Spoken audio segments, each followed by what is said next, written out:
And with that, I wanted to actually transition into the 4 phases of acquisitions, right? Yeah, can I start off on that? So Please do. So guys, these are the 4 phases of acquisitions. So and it doesn't, again, I want people to understand this, right? Outside of these 4 phases, there's really not much anything else. So with that being said, let's talk about that. I remember when Carlos, Alex, and Sal said, hey, you guys should do some sales coaching. There's this opportunity for you. People need it. They're getting worse sales coaching elsewhere. You guys could really serve people. They said, create your material, create your content, your lessons, and let us review it, right? And I remember me and Adrian, we were sitting at the office. We're at Copper Point still.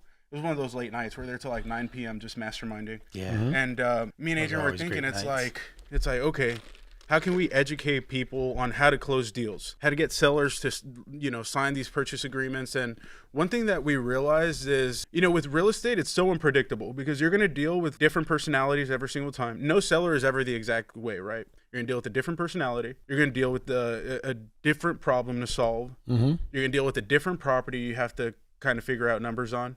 But 4 things that never change is the 4 phases of closing. Every deal, me and Adrian have closed hundreds of deals individually over the course of the last 5.5 years. There it is. But every deal that we have ever closed had these 4 elements in common. And that's how we came up with the 4 phases of closing. And for those of you who have gone through all in, you know what? We're going to tell you, there's no perfect phone call. Even to this day, I'll have moments where I have a brain fart. I'll have moments where I don't like the way I rebuttal to something.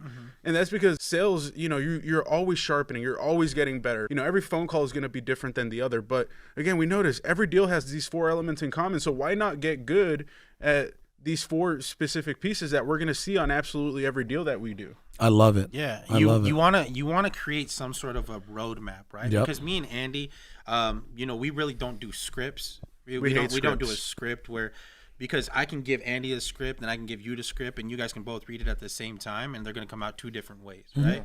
And so some people, right? I mean, some people that aren't even educated, enough to be able to read a script that fast, right? Because there are people out there being successful in real estate that, me personally, I suck at spelling and I suck at math. You do suck at right? spelling. I'm horrible at both of those, right? Okay. But I'm able to produce millions of dollars in revenue, right, for the company, buying hundreds of assets every single year, right? Because I'm able to be myself, right? So what we did is we created this kind of structure. I love it. This structure, this foundation, that if you can learn these 4 phases and get these 4 phases like in kind of a habit, they become a habit. I would almost call it like a system. A system, right? It's like an internal sales system. It's an internal Absolutely. sales system. Well, that alleviates you from having to think about how the call is going to go, and now it allows you to focus just on what the actual call is about and the person that you're talking to and the problems that they're going to be coming up with. Yeah, because we see people all the time, go in and then they immediately try to start building rapport off the rip, right? When the seller's not even taking you seriously, so they're really not engaged in that conversation. Or we see people go directly into the close way too fast, where you actually make the seller panic and think, I'm making the wrong decision because this guy is trying to close me so fast. Yep. Right? Keep in mind, we talk about sellers selling you their livelihood. We strategically put these 4 elements in common, so that we're able to filter the conversation in an order where the seller feels comfortable and they understand the entire process. So let's get into it. Yeah, phase number 1 is the contact, right? The seller has to have some sort of incentive. They have to have some sort of reason to communicate with you in the first place. I mean, let's just be honest. There's so many people in our field nowadays, right? It's not like 4 years ago where it was a little less competitive. So many people are just now starting to find out about real estate wholesaling that, you kind of have to be quick to the punch and you have to sound different than everybody else. Right? Think about how many times every seller is probably being cold called every single day. Do you think I want to come across as a cold caller? Absolutely not. We have this saying, right, that the first 5 seconds of the conversation is going to earn you the next 5 minutes. First 5 seconds of your intro, the way that you come across on the phones is going to get the seller to say, you know what, I'm going to listen to this guy. Let me see what Andy has to offer. Let me see what Adrian has to say about my property. Love it. Right. So what does that look like, by the way? So the contact is very simple. To kind of give you guys something, like we said, we're going to give you tangible information that you can use today, right? Within the first phase of the contact, there's 3 things that you want to get your point across as soon as you get on the phone with the seller. It's who, what, why. who you are, what you're calling about, and why they should be listening to you. We hear it all the time. Hi, is this Carlos Reyes? Is this the owner of 123 Main Street? Is getting on the phone, and the first thing that you do is start. It's uncertainty, right? You're interrogating at the very beginning. You get on the phone, and as soon as you get a seller on the phone, all of a sudden it's just they're faced with the uncertainty. They don't know who you are. You don't know who they are. And in reality, if we're already cold calling, we have all that information in front of us. So don't play stupid. Right? Don't play stupid. You have the seller's phone number, you have their name, and you have the property address. So we just take that assumption approach. Right. Hey, Andy, how you doing today? Right? Good. How's it going? Good. My name is Adrian. I was actually just calling you in regards to your property on 123 Main Street. Do you have a second? Yeah, I own the property on Main Street. Okay, beautiful. What I wanted to do is I wanted to see if potentially us making you an offer would be something that you're interested. How does that sound? Can I break down that exactly what we just role played there, everyone? You know, this is what we subconsciously. Oh, we're role playing on the podcast. Subconsciously enter. Let's go. Every single phone call, right? You know, Adrian made it clear who he was so that the seller doesn't have to ask me, "Hey, who is this? Why are you calling me?" Right? You know, we don't want the conversation to start off on a bad note.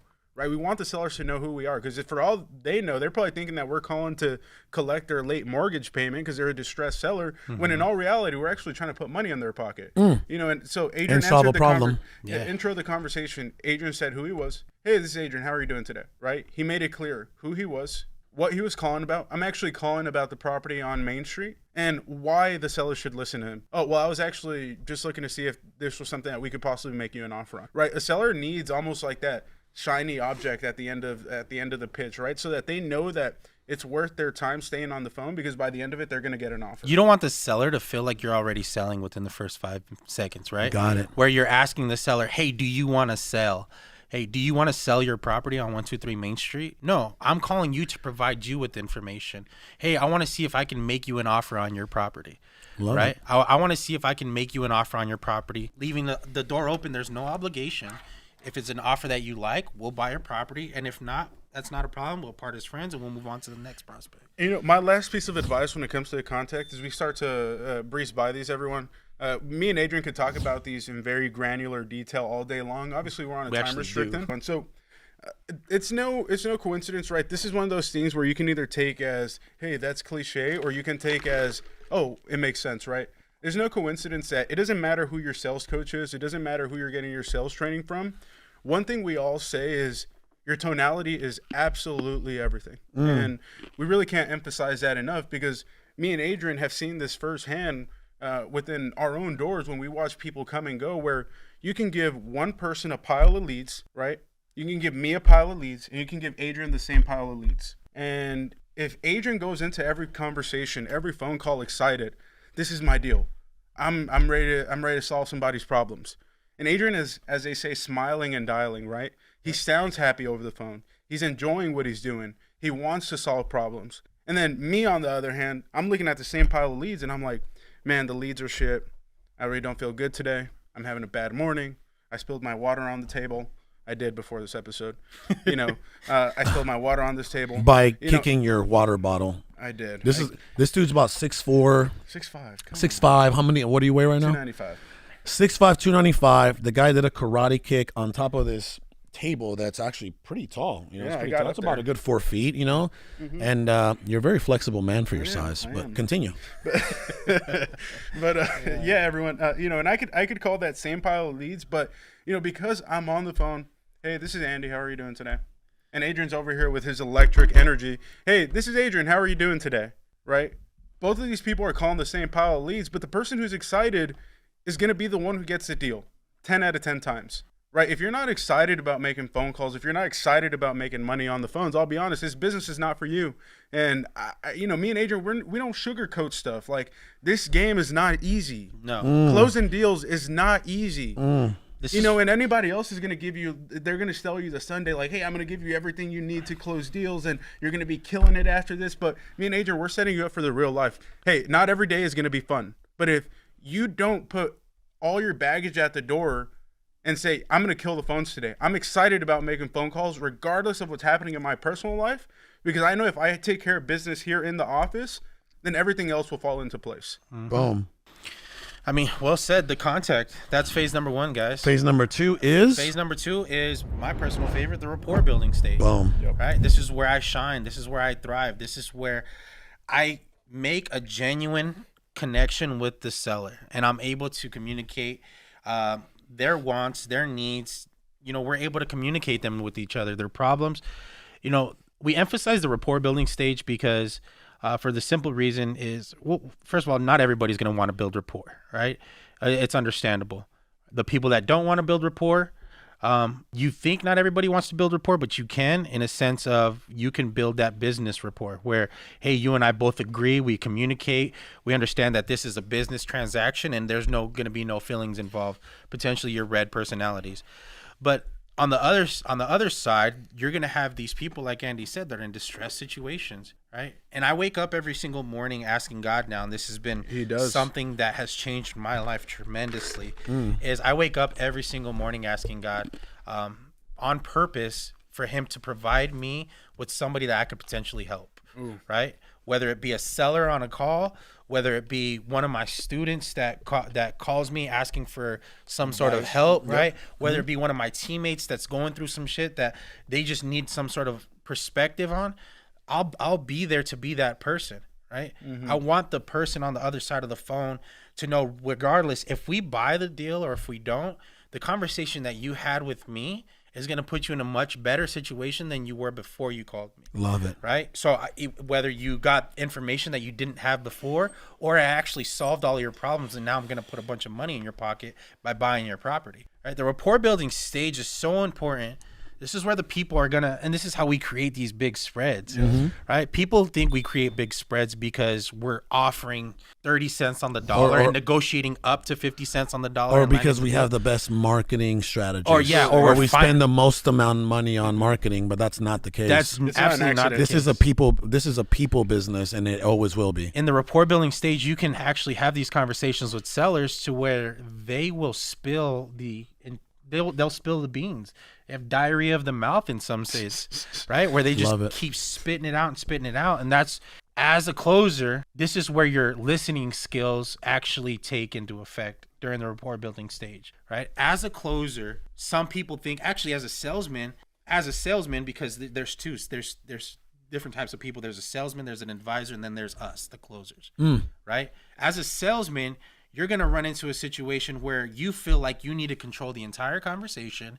The prospect needs to be listening to everything that you have to say because you're the professional. That's true. Right? And then you kind of just force their hand into signing or buying whatever it is that you're selling. Right? And that's not the case with the closer. Closers actually let the sellers talk more than they are. Right? There's actually, you can split it down in the case where you should be talking less than 50% of the conversation. You should be listening more than you're speaking.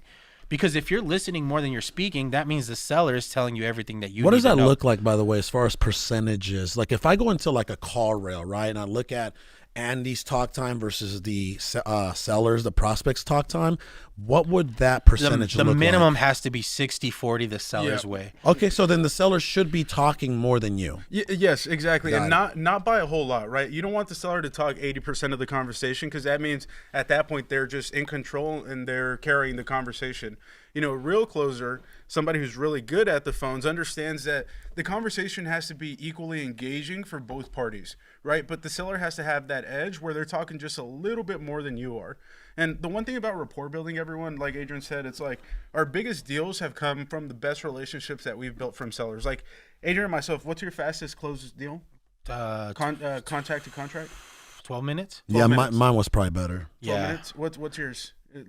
Carlos? Was yours like we always it's about 8 minutes, but we always argue about like that's who can close better. I think one day we should just go head to head. That'd be really cool. Yeah. Let everybody watch. But you know what? Go ahead, buddy. Oh, so even on a 12-minute phone call, I was able to build rapport. You should, yeah. I would, but you know what? That's crazy, right? Like to think that you closed the deal in 12 minutes. $30K we made on it, by the way. You see, it's like, oh, sexy. You know what I mean? Like we closed the deal. Mine was in Vegas. Mine was too. No, but mine was like $90,000. Oh my gosh! In 8 minutes? Do you not remember? Yeah, I do. Okay, so unless you're Carlos Reyes. No. This was. I mean, this was. I mean, I'm. You guys. Okay, so you guys are more than likely more than likely for sure better, because this is like, you guys beat on this craft. You guys probably have more sales like hours than I do at this point. You know what I mean? I got maybe like more guru hours. I'm just joking. No, you're a business owner, bro. That's what me and Adrian are here for, right? You know, we're the that's love. Yeah, we're the muscle. But everybody just know this, right? You know, unless you're Carlos Reyes, you're not gonna make $90,000 in 8 minutes. You know, and the crazy thing about rapport building, and I used to think it was pointless at the very beginning. Mm-hmm. You know, like for me, it was like, you know, are you a deal? Yes or no? Okay, yes, let's do business. Let me send you the agreement. And guess what? I was still doing deals. Yeah. You know, I was still very heavily producing. And this was early on when I wasn't building any rapport. But I realized that, you know, you're not going to make $50,000 on a 10-minute close. You're not going to, unless you're Carlos Reyes, you're not going to make $100,000 on a 10-minute close. It's generally these 60-minute conversations, these 90-minute conversations where it's like, holy crap, we just bagged this one. We made $75,000 on this. Like, it's amazing. Now, let me ask the audience something real quick. Yeah. If me and Adrian told you that you had to build a fruitful relationship with the seller and be on the phone for 90 minutes to produce potentially $50,000, $70,000, or $90,000, that's about $1,000 a minute. Yeah. Are you going to do it? And I think everyone's answer is yes. Absolutely. So build rapport, build a relationship with your sellers. The average homeowner in the U.S. It's un-American of you not to do it. Yep. Thank you. Actually, and that's what I say. It's un-American of you not to do it. I tell some of our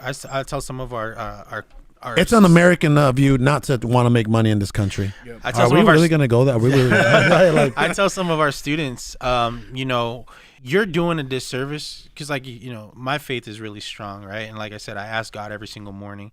So we're actually doing a disservice to some of the sellers by not finding out what their real needs are, what the real problems are. And that happens in the phase 2, which is rapport, right? Rapport building stage. Yeah. So you're doing a disservice to yourself, and you're doing a disservice to the person that you're talking to by not wanting to get in by not wanting to build that relationship. Go ahead. You know what I was going to actually add to that, right? From my perspective, it's like, you know, like you were saying earlier, you're like, hey, you let the prospect talk more. Yeah. But ultimately, even though they're talking the most, you're still in control. Mm-hmm. You don't want, like, you want to keep it right on the right path, because sometimes, you know, it could go right, it could go left, and then you're like, wait a minute, let's not lose focus on what the objective here is, right? So going to the problem solving during the rapport building stage, like Carlos said, you can go on a tangent, start talking about the best football team that ever, you know, was.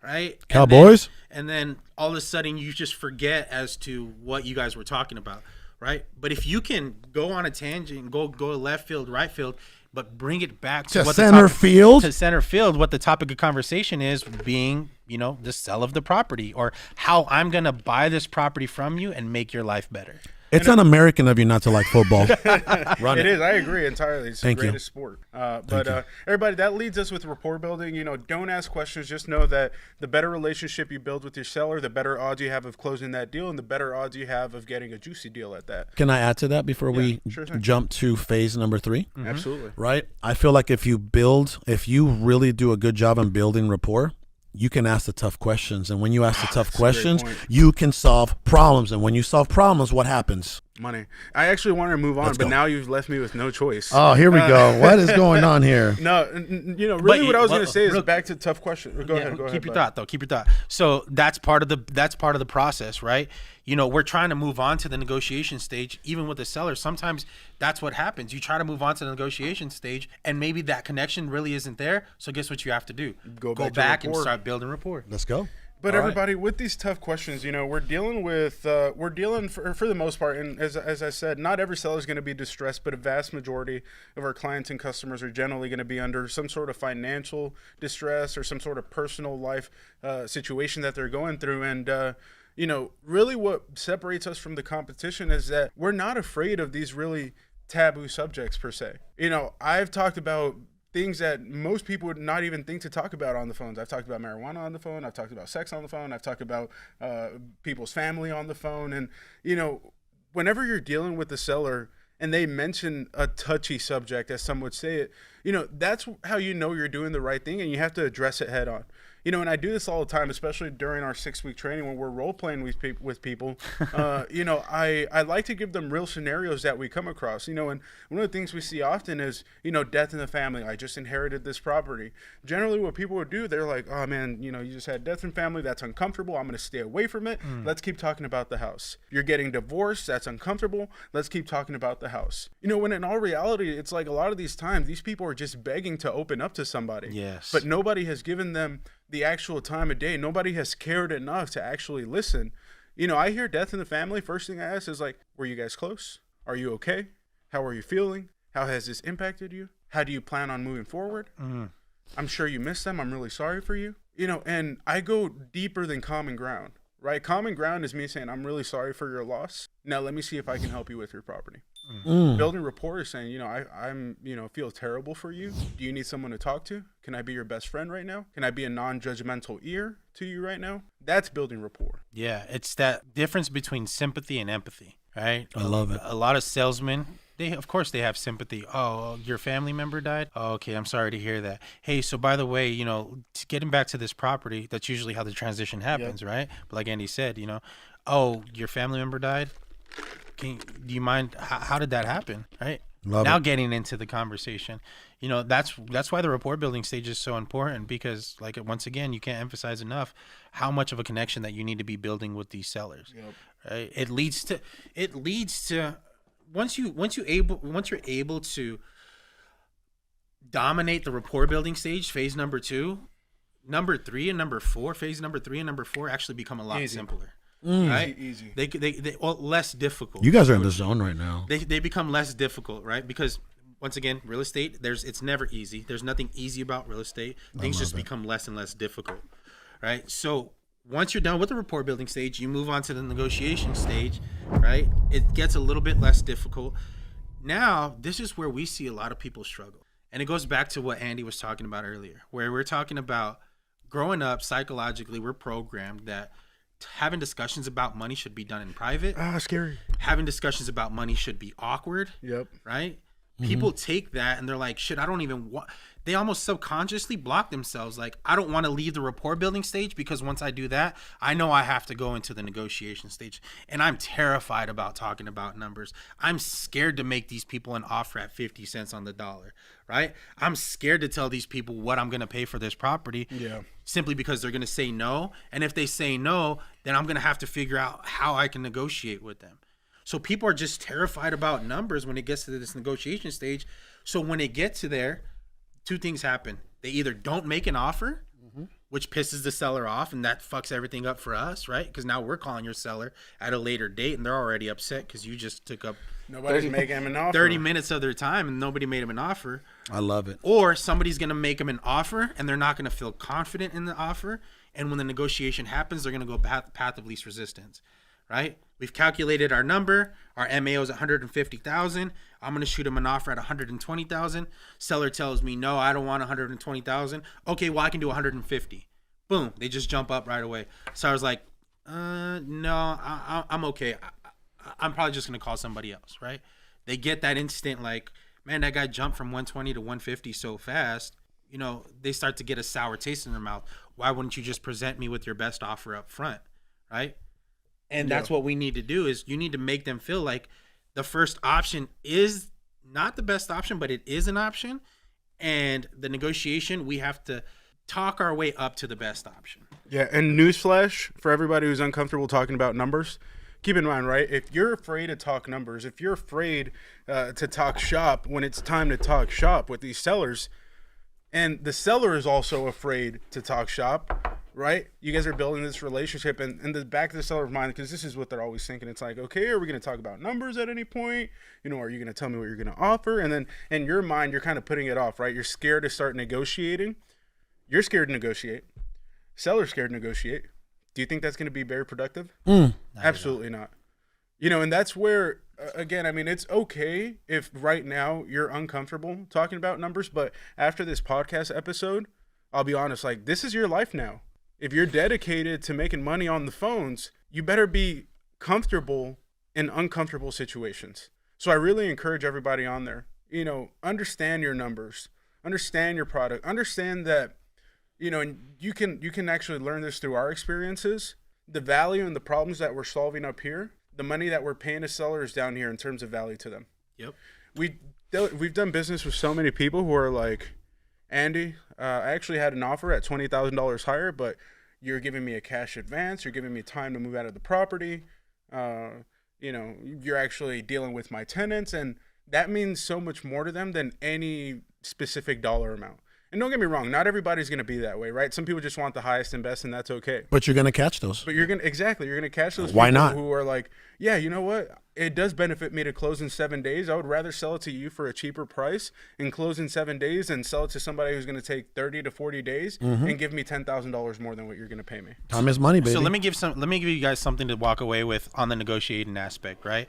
One thing that I like to do, and actually kind of drop it in the rapport building stage to help build the negotiations, is I'll make what's called a soft offer, right? So we're having a conversation with the seller, discussing the property details. I'm looking at some comps, right, while I'm on the phone.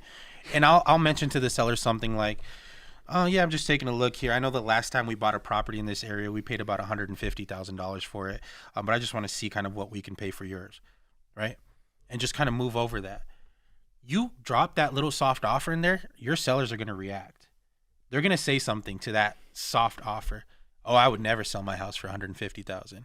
Like, oh, okay, I'm looking for a little bit more, right? When they respond to you that way, you say, hey, no, that's not what I'm offering. I'm just telling you the last time we bought a property. What it's doing is psychologically putting a number in their head, because a seller's not going to give you their number unless they hear a number first, right? In most cases, right? We always have those stubborn sellers that are like, you give me a number, you give me a number.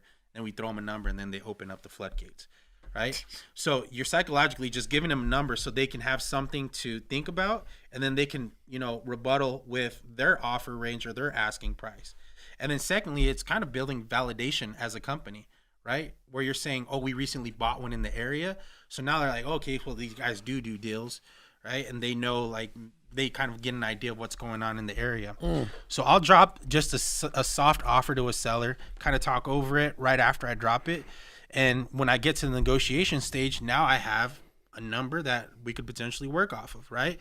Because I dropped that 150 on the seller earlier in the conversation, and they said that they would never sell their price for that much. Their house, or they would never sell their house for that much. Then you'd ask them, okay, well, how much do you think you would consider selling for? Now they're more open to telling you a price. Well, I would need this much. Okay, boom. Build a rapport, negotiation. Hey, I know you said you were looking to get about this much for the property, and I'm going to do everything I possibly can to try to get you to that number, right? Just continuing to look more at some numbers here. Yep. I mentioned to you we bought a property at $150,000. You're looking for about $180,000. I know your property was in much more better condition than that last one was that we built. It was down to the studs. Based off the comparables, price per square foot, how much it's gonna cost us to rehab, how much material is gonna cost. We're gonna be somewhere in the price range of about $160,000 to $170,000, right? Another thing during the negotiation stage, before you make the transition to the fourth phase, which is the close, you have to know in the negotiation stage whether you're going to be making a hard offer or a soft offer. You're leaving a firm offer or an offer range. Love it. Yeah, and the difference for everybody watching, right? The offer range is just to gauge interest, right? You want to shoot your shot, as we say. You want to find out. And you don't want to disclose all, all give your up cards. All the give up leverage. all exactly, your, right? The interesting thing about like phone acquisitions is like as soon as you disclose what your final number is, a seller literally has the power and the ability to say, yep, click, I don't want to talk to you anymore. And they can block your number, and then you never have another contact. And they can shop you around. Exactly. And then when you give somebody just an offer range, that's not something that they can shop about. It's not a firm number, so it keeps them interested and continue to converse with you because they want to get down to the final number. Yep. But everybody, as we move on, right, phase number 4, which is this is where the money's made. The close. Which a lot of people, man, for some reason, like that's where it all just goes downhill, this man. This is the biggest thing that we see, right? This is crazy. People coming in and out of the business, right? Coming in and out of our training. This is the biggest thing that we see with people is the transition from the negotiation, phase number 3, to the close, phase number 4, is people can't make that switch and start directing what needs to happen next, right? They transition to the negotiation, they make their offer, and now they're asking questions like, okay, oh, you like my offer? Okay, can I send you a purchase agreement for this price? You know, will you be able to sign this at some point today? You know, does this offer work for you? Right? Asking these uncertain questions, right? At that point, during the close, you need to stop asking questions, right? The close, phase number 4, to me, it's almost like a movie, right? It's like, you know, when you enter the 4th phase, you know, you got to be Mel Gibson. You got to be the director. You got to tell the seller how it's going to happen. Mel Gibson in Braveheart or Mel Gibson in both? Mel Gibson, the actor, and Braveheart that just takes charge. Mel Gibson, the director that is able to orchestrate this entire masterpiece. God, I love Mel Gibson. See, so on the subject of Mel Gibson, everybody, you know, when you get to this final phase, right? Like, this is what you've been waiting for, right? You properly pitched the seller, you made the contact, right? They gave you the time of day to make an offer. You've built a relationship with them where now they actually like you, right? You're somebody who they would highly consider doing business with as long as the numbers make sense. Then you get past the negotiations. Now you're on the same page. You made the seller a verbal offer range that they like and they're possibly willing to move forward with. And then you're at phase number 4, right? Like Adrian said, this is where you have to take charge. And for everybody watching you, it's go time at this point. It's go time. You've already put in all the work. 4th quarter, give me the Let's ball. go. Lights are on. Guys, There's a minute left. Here we go. This is, I'll be honest, like, I've lost deals in the 4th phase for being too aggressive. I want you guys to lose a deal here and there for being too aggressive, because a reality of it is, like, it's going to happen, right? You're too aggressive and you lose a deal, but I would rather you lose it that way than for not being aggressive enough. Right. Like, if you're losing deals because you're not aggressive enough, then you're not taking enough shots. And what do shooters do? They shoot or shoot. Exactly. You're not directing. You're not telling the seller what to do. Kobe, let's go. Shoot or shoot, right? Everybody, and what this looks like is simple, right? You know, we're at the point where we've made a seller an offer, right? And they're like, yeah, I could possibly see myself working with the price like that. Generally a response you would get. And at that point, you tell the seller, okay, this is what's next. Here's what you can expect from me. So at this point, what I'm going to do is I'm actually going to submit my written offer. And for those of you who are just getting in the game, don't use the word contract. That's a very scary word. Oh, this is good. Right? That's a scary word for people, because as soon as they hear the word contract, they're like, "Oh my God, I'm going to sign over my house right now. They're going to put me in handcuffs." Yeah, exactly. I'm going to make this big decision that I can't look back on. So you kind of want to alleviate some of that pressure. So I'm saying, hey, here's what's next. I'm actually going to submit my written offer to you right now. Love it. I'm going to send it to your email, and we're going to review it and go through it together. I just want to make sure that you're completely comfortable with our offer and that you know the way we do business. And one thing about Close Only is, like, if we don't review the document together, you're just not going to get it. Like, we won't send you an agreement. We're not going to send you our purchase or written offer unless we actually physically have your attention to where we can review it together. Because what happens is you talk to a seller and you're like, yeah, hey, I'm going to send you my offer right now. And you send them the DocuSign, and then it's 5 o'clock, right? You just had a conversation with you. They're like, yeah, I'm going to review it once I get home, right? 6 o'clock comes, they still haven't opened it. 7 o'clock comes, it's opened. DocuSign gives you the timestamp that they opened the document. 9 o'clock comes, they haven't signed it. Oh, left unread. 10 o'clock comes, now you're like, maybe I should call them. The next day comes, you still don't have it, and you're making these phone calls, and now they've ghosted you. You're in desperation. You want to know why? Because you left the ball on their side of the court. You know, it's almost like you're playing catch with somebody, right? And you throw your purchase agreement, which is a figurative ball, and then the other person just walks away. I love it. They're just like, I'm done playing catch. Yeah. Screw yourself. I'm taking this ball home. Yeah. Exactly. It's like, that's my ball. Yeah. So you have to make sure, you know, with us, especially both of our companies, we've now transitioned to probably about 95% of our deals are virtual. Oh, yeah, absolutely. Even in our own backyard, we rarely go to physical appointments anymore. And so what we're doing is, me and Andy are trying to coach you guys on is, when we're sending purchase agreements, we're sending them via DocuSign, via Right Signature, e-signature, whatever it is. But during this time frame, this is where the product knowledge comes in.